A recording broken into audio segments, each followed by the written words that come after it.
Stop scrolling अगर आप एक फीमेल कैंडिडेट हैं और 2026 में एक हाई गवर्नमेंट जॉब लेना चाहते हो तो आज की वीडियो आपके लिए एक्सट्रीमली इम्पॉर्टेंट है क्योंकि राजस्थान में एक ऐसी वैकेंसी आ चुकी है जिसमें स्ट्रॉन्ग सैलरी, जॉब सिक्योरिटी और लीडरशिप रोल भी मिलता है। और शॉकिंगली बहुत सारे कैंडिडेट्स को ये पता ही नहीं है कि वो एलिजिबल है इस जॉब में या नहीं। एक छोटी सी स्टोरी इमेजिन करो। एक मिडिल क्लास फैमिली में एक गर्ल ने इंजीनियरिंग कंप्लीट की हुई है। सब लोग बोलते हैं उसको प्राइवेट जॉब ले लो, सेटल हो जाओ। बट उसको पता है कहीं ना कहीं वो कि एक गवर्नमेंट जॉब लेना चाहती है जिसमें स्टेबिलिटी हो, लॉन्ग टर्म उसका फ्यूचर सिक्योर हो। फिर एक दिन आता है जिसमें नोटिफिकेशन वो देखती है, गवर्नमेंट जॉब, एक उसकी डिग्री जो है यूज़फुल है, कम्प्लीटली एलिजिबल है। वो स्मार्ट स्ट्रैटेजीज़ फॉलो करती है, कॉमन मिस्टेक्स को अवॉइड करती है और कुछ मंथ बाद उसका नाम मेरिट लिस्ट में हो सकता है। सो वो गर्ल कहीं आप तो नहीं हो। सबसे पहले बात करते हैं वैकेंसीज़ की। सो 72 वैकेंसीज़ अनाउंस हुई हैं।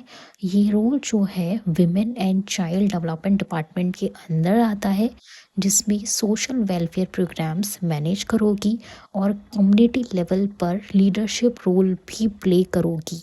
सो ये जो वैकेंसीज़ हैं टू कैटेगरीज में सेग्रीगेटेड है, स्केड्यूल्ड एरिया और non scheduled area. Scheduled area के अंदर 57 पोस्ट्स हैं और स्केड्यूल्ड एरिया के अंदर 15 पोस्ट्स हैं। रिस्पॉन्सिबिलिटी वाली जॉब है। एलिजिबिलिटी की बात करें तो अगर आप बीटेक कंप्यूटर साइंस में ग्रेजुएट हो तो ये गुड न्यूज़ है बिकॉज ये एक रिकग्नाइज्ड यूनिवर्सिटी से ग्रेजुएशन होना मस्ट है। और सबसे इम्पॉर्टेंट बात है इसमें कि कंप्यूटर साइंस डिग्री जो है वो ऑटोमेटिकली मैंडेटरी कंप्यूटर क्वालिफिकेशन को यहाँ पर फुलफ़िल करती है। मतलब आपको अलग से RSCIT या ओ लेवल जैसे सर्टिफिकेशन की ज़रूरत नहीं है। सिर्फ एलिजिबिलिटी ही नहीं, इस जॉब में बहुत strong salary, job security, pension benefit, leadership role भी मिलता है। लेकिन 90% कैंडिडेट से एक बिग मिस्टेक होती है, इसलिए उनका फर्स्ट अटैम्प्ट में सिलेक्शन नहीं होता। तो इस वीडियो में हम देखेंगे कि सबसे बड़ी मिस्टेक कैंडिडेट्स जो करते हैं, वो जो फर्स्ट अटैम्प्ट में क्लियर नहीं कर पाते, वो क्या मिस्टेक करते हैं। एज क्राइटेरिया की बात करें तो 18 से 40 इयर्स तक एलिजिबल हैं और आपकी एज जो है वो कैलकुलेट होगी 1 जनवरी 2027 के बेसिस पे। Reserve category and female candidates को गवर्नमेंट रूल्स के अकॉर्डिंग रिलैक्सेशन भी मिलेगी। सो अब बात करते हैं कॉमन मिस्टेक्स की जो 80 से 90% कैंडिडेट्स करते हैं और इस वजह से उनका सिलेक्शन मिस हो जाता है। फर्स्ट मिस्टेक है हाई वेटेज सब्जेक्ट्स को इग्नोर करना। सेकंड, सिलेबस को प्रॉपरली एनालाइज नहीं करना, मतलब प्रीवियस ईयर के क्वेश्चंस को देखकर एनालाइज करना। मॉक टेस्ट को अवॉइड करना। नेगेटिव मार्किंग को कभी सीरियसली नहीं लेना और लास्ट 2 मंथ्स में सीरियस होना। अब एग्ज़ाम पैटर्न समझते हैं। एग्ज़ाम जो है वो single stage objective test exam होगा, मतलब एक ही दिन पेपर होगा आपका। टोटल नंबर रहेंगे इसके 200 मार्क्स, ड्यूरेशन रहेगा 180 एंड नेगेटिव मार्किंग है इसमें 1/3 नेगेटिव मार्किंग है। सो 40% मार्क्स लाना इसमें मैंडेटरी है क्वालिफाई करने के लिए और किसी भी कैटेगरी को रिलैक्सेशन इसमें नहीं मिलेगा। सो 40% मार्क्स लाना मैंडेटरी है बिकॉज इसके बिना आपका सिलेक्शन प्रोसेस जो है आगे नहीं बढ़ सकेगा। एंड ये हैंड रिटन वाला एग्ज़ाम है, इट मीन्स आपको OMR शीट पे फिल करना होंगे अपने आंसर्स को। सो ये एक रिटर्न टेस्ट एग्ज़ाम है, कोई ऑनलाइन टेस्ट नहीं है। सो आप अच्छे से प्रिपरेशन कीजिए इस एग्ज़ाम की। नेक्स्ट अब बात करते हैं syllabus analysis. Hindi and English में आएंगे 25 मार्क्स के क्वेश्चन, मैथ्स एंड रीजनिंग में आएंगे 30 मार्क्स के question, GK 30 marks and daily science 10 marks. लेकिन सुनो, न्यूट्रिशन, हेल्थ एंड ECCE के 85 मार्क्स के क्वेश्चन आएंगे एंड मैनेजमेंट के 20 मार्क्स के क्वेश्चन आएंगे। सो सिर्फ ये 2 सेक्शंस करना जिसमें आपके 105 मार्क्स कवर कर लेते हैं, सो मोर देन 50% है ये। तो यही आपका सिलेक्शन डिसाइड करेगा। तो मेन फोकस आपको करना है nutrition, health and ECCE and management पे।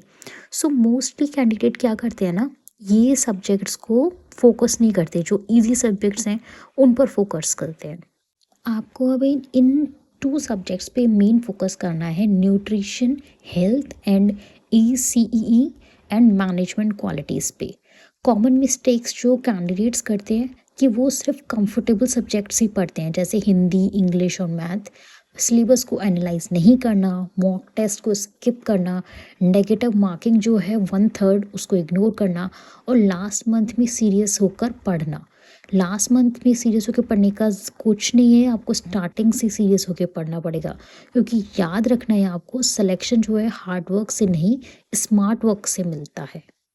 सो स्मार्ट वर्क है, आपको इन सब्जेक्ट्स पे फोकस करना है जो हाई वेटेज वाले सब्जेक्ट्स हैं, like nutrition, health and management subjects. अब देखते हैं कि एप्लीकेशन को अप्लाई कैसे करना है। अब देखते हैं अप्लाई जो है वो 3 स्टेप्स में करना है। फर्स्ट स्टेप है sso.rajasthan.gov पर लॉगिन करें, फिर अपनी SSO ID क्रिएट करें। ठीक है, SSO ID क्रिएट करने के बाद वन टाइम रजिस्ट्रेशन कंप्लीट करें। जन आधार या फिर आधार को वेरीफाई करके एक यूनिक OTR नंबर जनरेट करते हैं। यूनिक OTR नंबर जब जनरेट हो जाएगा, स्टेप 3 पर आपको क्या करना होगा, वहाँ पे आपको ना रिक्रूटमेंट का ऑप्शन दिखेगा, वहाँ पर जाकर आपको सुपरवाइज़र फीमेल 2026 को सेलेक्ट करना है, फॉर्म फिल करना है, डॉक्यूमेंट्स अपलोड करने हैं और फीस भरना है। फीस की अगर बात करें तो जनरल के लिए है 600 और अदर कैटेगरीज के लिए है 400 रुपीज़। अब इस रोल के बारे में बात करते हैं कि इतना अट्रैक्टिव क्यों है। ये role permanent Rajasthan state government की पोजीशन है, जिसमें आपको स्टेबिलिटी और पेंशन दोनों मिलेगी। इंजीनियरिंग बैकग्राउंड से अगर आप हो तो आपका मैथ्स, रीजनिंग, साइंस नेचुरली एक आपको एडवांटेज मिल जाता है, बिकॉज वो आपने बहुत ज़्यादा पढ़ा होता है तो आपका स्ट्रांग होता है। आप डायरेक्ट कंट्रीब्यूशन कर पाओगे विमेन एंड चाइल्ड एम्पावरमेंट में। सो ये जो रोल है, टेक्निकली एक्सपर्टीज और सोशल एडमिनिस्ट्रेशन का एक यूनिक कॉम्बिनेशन है। इस रोल को अप्लाई करना बहुत अच्छा है, आप एक डायरेक्ट कंट्रीब्यूशन करोगे। सो सिलेक्शन अगर आपका प्रोसेस है तो आपको इस रोड मैप को फॉलो करना है। फर्स्ट फेज़ के अंदर आपको मैथ्स और रीजनिंग पे फोकस करना है, बिकॉज ये हाई स्कोरिंग एरियाज़ हैं। फेज़ 2 के अंदर आपको 50% स्टडी टाइम निकालना है, अपना न्यूट्रिशन, हेल्थ और ECU पर फोकस करना है। फेज़ 3 के अंदर आपको GK पर फोकस करना है, राजस्थान की स्पेशली हिस्ट्री, ज्योग्राफी और वेलफेयर पर। फोर्थ स्टेज के अंदर आपको प्रीवियस क्वेश्चन पेपर को एनालाइज करना है और डेली मॉक टेस्ट लगाना है। तो अगर आप एक स्टेबल, इम्पैक्टफुल और ग्रोथ ओरिएंटेड गवर्नमेंट करियर चाहते हो तो ये अपॉर्चुनिटी डेफिनेटली आपको कंसिडर करनी चाहिए। अगर आपको ये वीडियो हेल्पफुल लगी हो तो लाइक करें, चैनल को सब्सक्राइब करें और कमेंट करके बताएं क्या अप्लाई करने वाले हो। मिलते हैं नेक्स्ट वीडियो में। Till then prepare.